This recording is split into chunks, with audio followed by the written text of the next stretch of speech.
Hey, I'm Jen Thoden with YourColorStyle.com, and in this video we're going to talk about what shade of purple is right for you. So believe it or not, purple is considered to be a universal color that anybody can wear.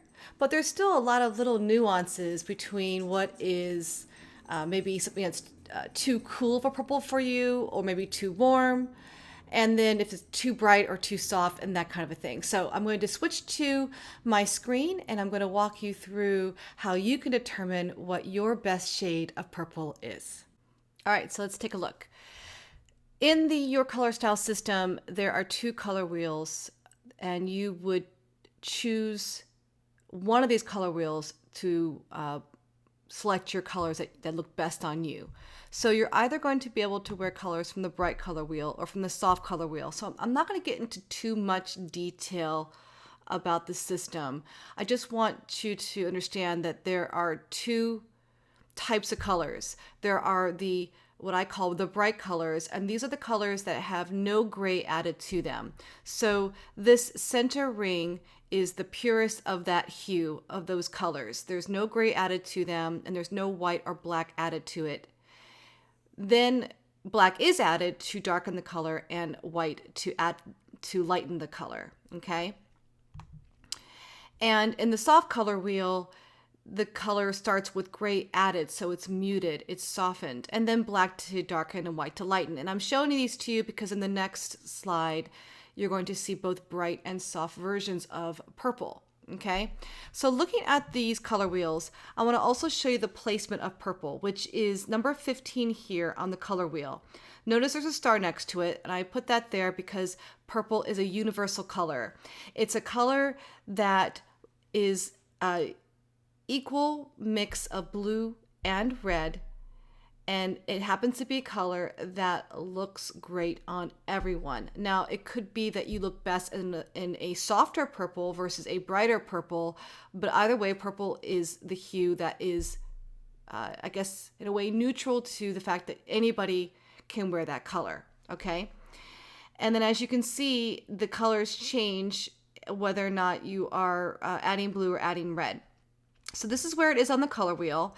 And so now let me show you, I'll show you the bright first, and then I'll show you the soft, okay? So, but the rules are the same no matter what. When you're looking here, in the center where the star is, this is the 15, what you just saw on the color wheel, and this is purple. This is what looks best on everyone. And right here is the brightest of the purples. We're looking at the colors that are clear in chroma, no gray added. And black is added to make it more of a common purple, if you will. I didn't say dark purple because there's a darker version of this on the color wheel. But this is the color that you see normally in stores. It's what you might normally typically say is purple, right? And then as you add white, you start to go lighter towards lavender. But those are all, believe it or not, the same hue and look good on everyone. Okay, that cool or warm undertones. Now this changes as soon as you leave this hue. If you look at the color wheel here, notice that on either side of 15, the star goes away. And on the right side of the color wheel are the cool colors that are best on someone with cool undertones, and on the left side are warm.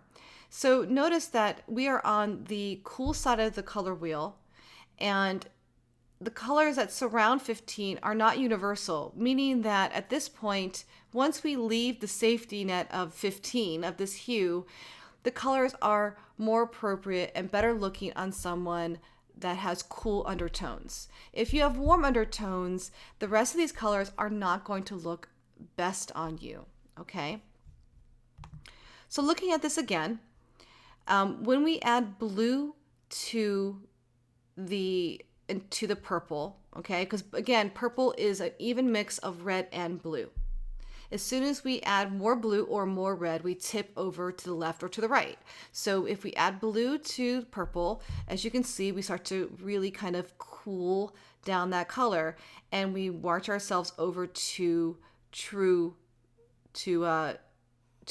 blue. Now, true blue is also a universal color. I don't have the star over this, but as you add more blue, you actually get to true blue. And this is also a color that can be worn by both cool undertones and warm undertones. But this 14, this royal purple, that is pretty cool. It's not going to look as flattering as we go into this purple here. You can you can see the difference.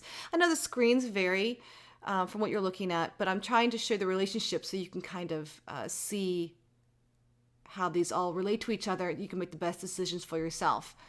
Adding red to the purple, you can see you start to go towards the magentas and the pinks. And these colors right here, the 16s and the 17s, these are really colors that look best on someone with cool undertones.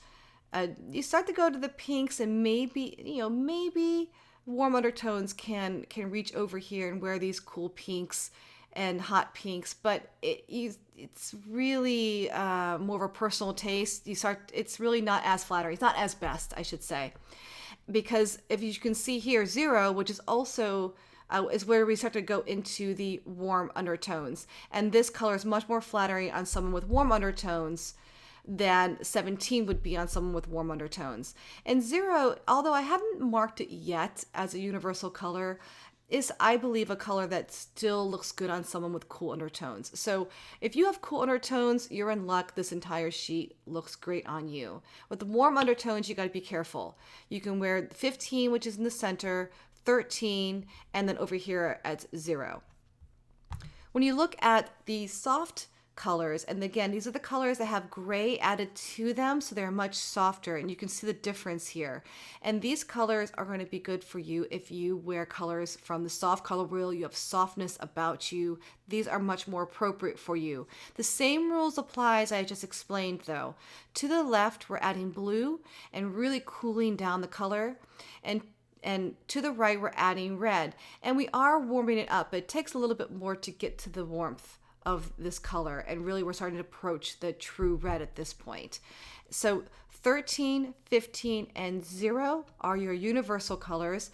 Anybody can wear those colors, and if you have cool undertones, you can wear all of these colors. But remember, just make sure you've got your chroma correct. If you are soft, you want to wear these colors here, and if you are bright, you want to wear these colors here. Okay, so if you found this helpful and you want the sheet that I'm referring to, you can download this color chart at the link I'm showing you here, and you can also find the link in the description below this video, and I'll take you over there, and you can download the free color chart so you can have it on your phone. If you love this color, you can use it as a reference to help you make the best decisions on what shade of purple will look best on you. Thanks for watching. I'm Jen Thoden.